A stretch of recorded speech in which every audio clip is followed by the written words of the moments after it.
লগ পাই আজি খুব ভাল লাগিলে, বৰ আনন্দ লাগিলে।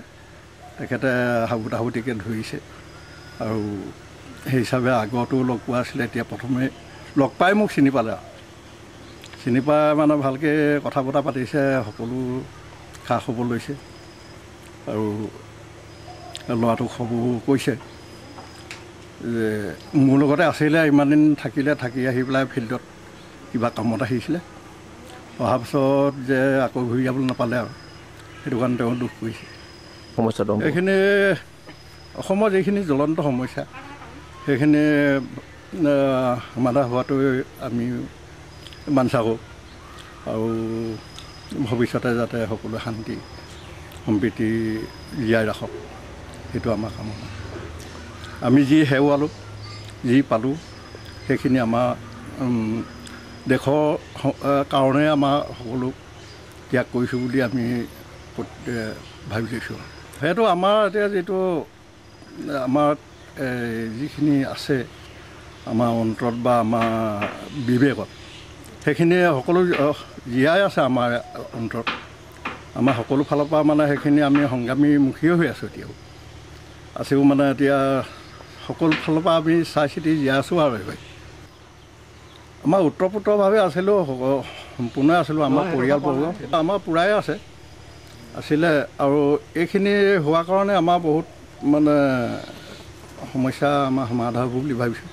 আমাৰ বিদেশী ৰাষ্ট্ৰই যেনেকৈ আমাক সকলো ফালৰ পৰা ঘেৰি ধৰিছে, সকলো সমস্যা আমাক মানে দূৰত ঠেলি দিছে, সেইবিলাকৰ পৰা আমি উত্তৰণ পাম বুলি আমি সেইখিনি ভাৱনা আমাৰ।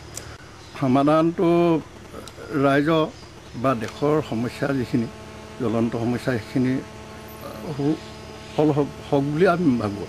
আমাৰ বকতাবাসী আমাৰ হৈ বিশেষকৈ আমাৰ পাৰিজাত অঞ্চলত আমি এই সমস্যাটোৰ ওপৰত আমাৰ সেনাবাহিনীৰ পৰা আৰম্ভ কৰি আমাৰ আলফা বিচৰা নামত আমাৰ এই অঞ্চলটোত আমাৰ বহুতো জীয়াই বোৱাৰীৰ পৰা আৰম্ভ কৰি আমাৰ ডেকা বুঢ়ালৈকে বহুতো নিৰ্যাতনত ভুগিলে আৰু লগতে আমাৰ এই অঞ্চলৰ আমাৰ পাৰিজাত অঞ্চলৰে 5জনকৈ এটা সফল ডেকা শ্বহীদ হ'ল।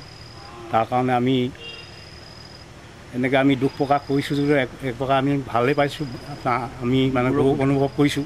এইটো এটা কাৰণেই যে এটা জাতীয় আমাৰ যিটো অসম আৰু ভাৰতৰ যিটো সংঘাত, আৰু সেই সংঘাতৰ কাৰণেই এইটো আলফা জন্ম হৈছিলে আৰু এই আলফা জন্ম হোৱা আৰু যিটো পথত মানে সশস্ত্ৰ বিপ্লৱ কৰিবলৈ আৰম্ভ কৰিলে, এইটো আলফা এটা বাধ্যতামূলক হৈয়ে কৰিবলগীয়া হ'ল। গতিকে তাতো আমাৰ এই চুবুৰীয়া অঞ্চলৰ বা আমাৰ এই পিছপৰা অঞ্চলৰ পৰাও আমাৰ ৰাইজে সহযোগিতা আগবঢ়াইছিলে আৰু তাৰ কাৰণে বহুতো নিৰ্যাতনো ভুগিলে। আমি কেইবাটাও ল'ৰা আমি এই অঞ্চলৰ পৰাই হেৰুৱালোঁ। তাৰ কাৰণে আমি এই বিশেষ দুখ প্ৰকাশ নকৰি আমি গৌৰৱ অনুভৱেই কৰিছোঁ আৰু আমি ভৱিষ্যতে আশা ৰাখিছোঁ এতিয়া আলফা চৰকাৰ যিটো ভাৰতৰ যিটো অসমৰ যিটো সংঘাত, সেইটো শান্তিমূলকভাৱে মৰ্যাদাপূৰ্ণভাৱে আলোচনা আগবাঢ়ি আহিছে আৰু হ'ব লাগে বুলি আমি অনুভৱ কৰোঁ। ভালেই লাগিলে, আমাৰ ল'ৰাটো মানে ওলাই গৈ যেনেকৈ মানে মৃত্যু হ'ল, তেওঁ আমাক খবৰ খাতি লৈছে। যিটো মানে আলফাৰ চৰকাৰ মানে আলোচনা হ'বলৈ, সেইটো আলোচনা হ'ব লাগে আৰু আমি সেইটোকে বিচাৰোঁ। সেই দাবীবোৰ এতিয়া চৰকাৰে মানে নে নেমানে, আকৌ কিছুমান দাবী মানি পিনাই চৰকাৰেও মানে আলোচনাটো কৰিব লাগে, কিছুমান এৰা ধৰা মনোভাৱত। আমি তাকে আৰু বিচাৰোঁ মানে শান্তি আলোচনাটো।